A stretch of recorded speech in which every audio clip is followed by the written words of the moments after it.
leadership is about having one foot in the present, one foot in the future. You know, for a sporting coach or a sporting team to chase down a dream, and I'll come back to where this Everest came from, to chase that dream down, you've actually got to deal with today. You've got to actually work out how to get through today, to win today so that you can play tomorrow. So that's what I first said to the Australian cricket team when I started with them as coach in 99. And that was that we were going to go on this journey to Everest together.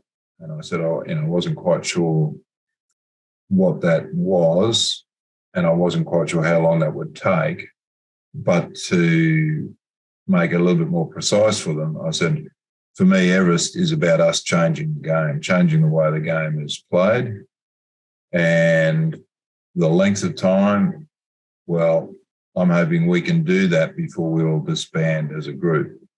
So there was a group in 99 and we essentially stuck together for 8 years, give or take a few players over that time and give and take a few support people and so on. But, there was a really strong core of people that were part of that 8-year journey.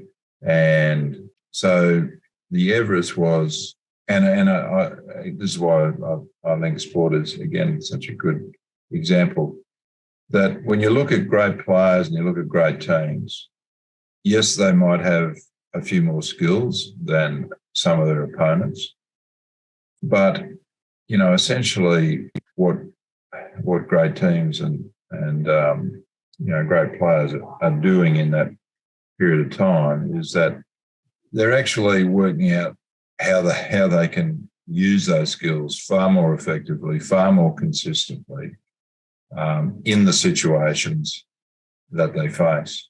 And